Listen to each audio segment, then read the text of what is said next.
کہہ رہی ہے۔ شریعت کیا کہہ رہی ہے؟ ساڑھے پتہ نہیں لوگوں نے الگ ہی قصہ بنا رکھا ہے فلسفہ۔ طریقت وکھری ہے، شریعت وکھری ہے۔ طریقت اور شریعت لازم ملزوم ہے۔ طریقت شریعت کے بغیر کچھ نہیں، اور شریعت طریقت کے بغیر کچھ نہیں۔ قد افلح من زکاہا وقد خاب من دساہا، یہ آیات بتا رہی ہیں کامیاب ہے وہ آدمی جو اپنے نفس کی حکمرانی، نفس پر حکمرانی کرتا ہے اور تزکیہ کرتا ہے، اپنے آپ کو دیکھتا ہے۔ بولتا جا رہا ہے، کیوں بول رہا ہے؟ اگر میں بولتے بولتے کہوں اے سارے جہل بیٹھے اندر کہہ دوں اندر، تو اللہ کی قسم یہ طریقت کی بات نہیں، شریعت تو بیان کر رہا ہوں تو میں ہلاک ہو گیا۔ ایک آدمی کی بھی حقارت اندر آ گئی تو برباد۔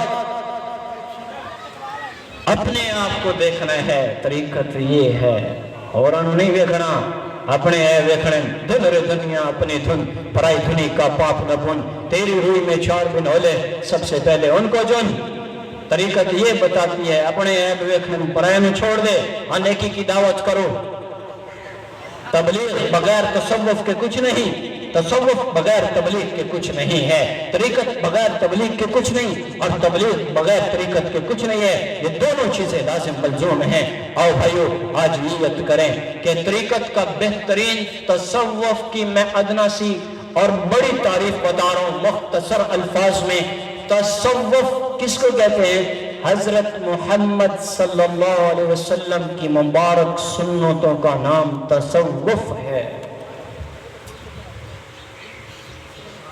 داڑھی مڑوا کے کہے کہ میں بڑا پیر ہوں، بڑا مرید ہوں جی، تابعدار ہوں جی، پگڑی بننی ودا، ٹوپی کیتی ودا، تو بہت تسبیحاں پھیر کھلوتا تے سنت تو جنازہ کڈی ودا ہے، اے مرید ہے؟ پیر صاحب دے پیرش بھی آتے، اے مرید ہے؟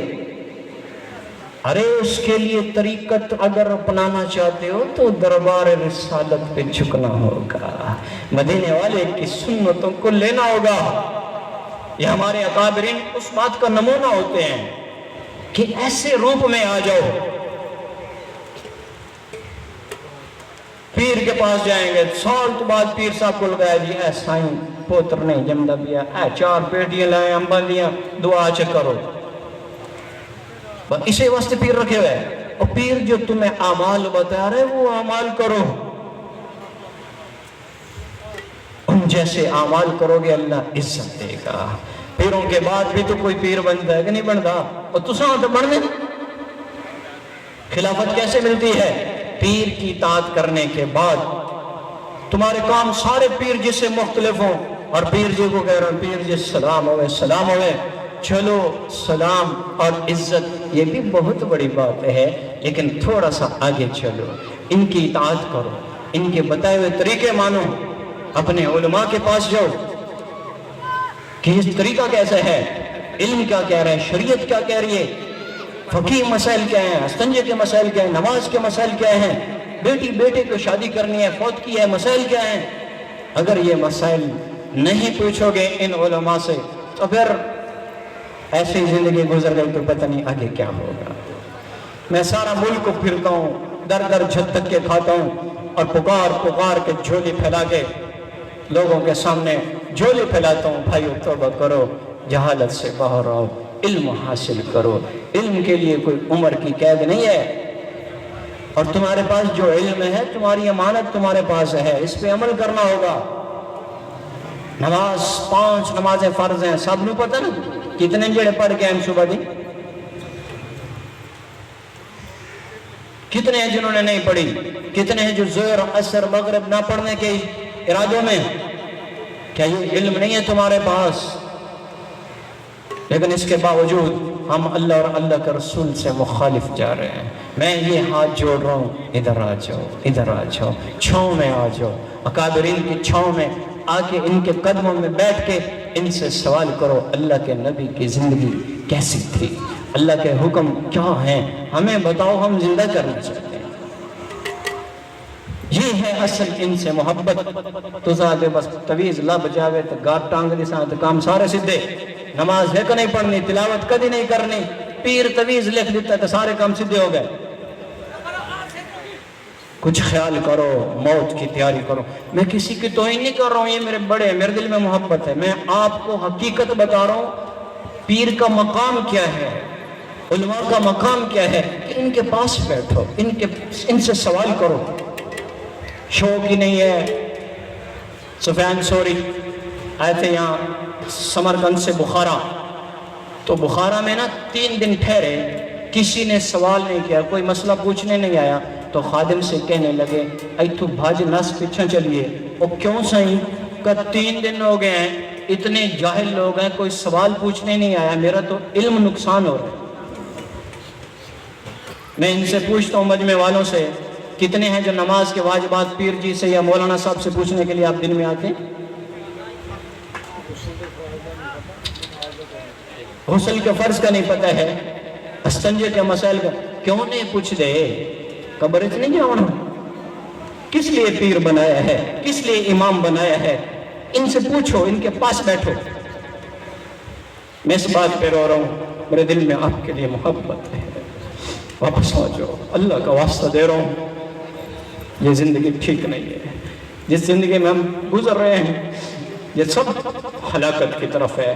اس حال میں موت آ گئی تو آپ ہیں تو ایمان والے، میں کیا کہہ سکتا ہوں؟ مجھے تو اپنا نہیں پتہ ہے کہ موت ایمان پہ آتی کہ نہیں آتی، لیکن ایک کوشش میں شاید اللہ راضی ہو سے توبہ کر دے ہوئے سارے کریں گے انشاءاللہ، سنتوں کو زندہ کرو گے۔ اتنا بڑا مجمع ہے، یہ داڑیاں چہرے پہ سجا لو، میرے نبی کی سنت ہے۔ سر پہ ٹوپی کرو، 5 نمازیں پڑھو، آپس میں محبت سے چلو، ماں باپ زندہ ہیں ان کی قدر کرو۔ بھائی آصف صاحب کے چلے گئے، اب ان کو پتہ چلے گا باپ گھر میں کچھ بھی نہیں کرتا ہے تو کتنی بڑی رحمت ہوتی ہے۔ اپنے ماں باپ کی قدر کرو جن کے حیات ہیں، ان کی سیدھی ڈنگی تانوں لگ لیے اس میں عمل کرو، ان کی الٹی بھی تمہارے لیے سیدھی ہے۔ باپ کا غصہ بیٹے کے لیے دنیا اور آخرت میں نجات کا ذریعہ ہے۔ آپا نے ابے سانو اکھی تیز ویکھی کیوں ہیں؟ میرے والد صاحب اللہ کے پاس چلے گئے ہیں، میں آج تک ترستا ہوں ان نظروں کو جو کبھی غصے سے دیکھتے تھے۔ ان کو کھڑا لئی کوئی نہیں، میں کہتا ہوں جانوراں طرح ہو جائیں، اپنے آپ جو مرضی کریں، کوئی پوچھنا والا نہیں، پوتر ہے نہ کر۔ میں ان نظروں سے آج بھی کچھ وصول کرتا ہوں۔ باپ جس کو کہتے ہیں گوریاں، باپ کی ان نظروں کو میں آج ترستا ہوں۔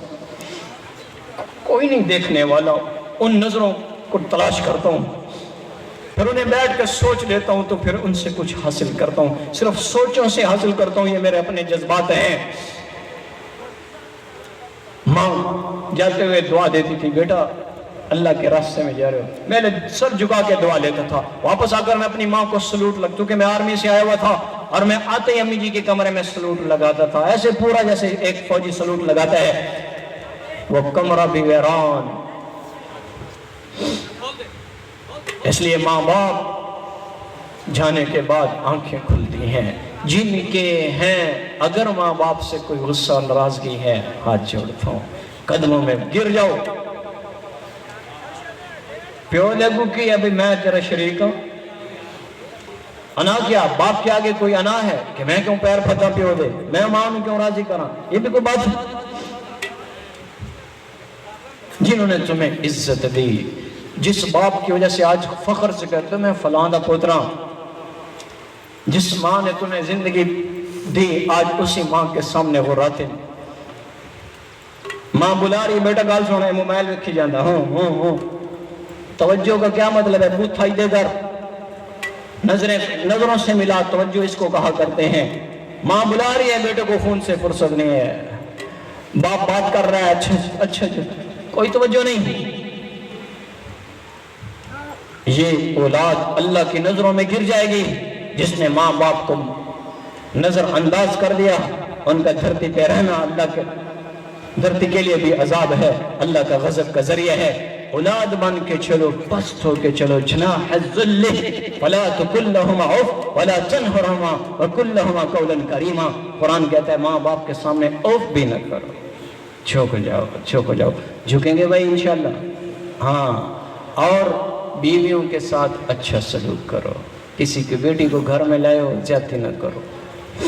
اپنی بیٹیاں ہوتی ہیں تو پتہ چلتا ہے بیٹی کتنی بڑی اہمیت رکھتی ہے، تو بیویوں سے محبت سے پیش آؤ، اولاد کو عزت دو. بڑوں سے بھی کہہ رہا ہوں, میرے نبی نے فرمایا اکرموا اولادکم, اپنی اولاد کو عزت دو. کیوں کہا کہ یہ بعد میں یہ راحت کا ذریعہ بنتی ہے. اولاد کو ہر وقت کوستے نہ اور طریقے سے تربیت کرو.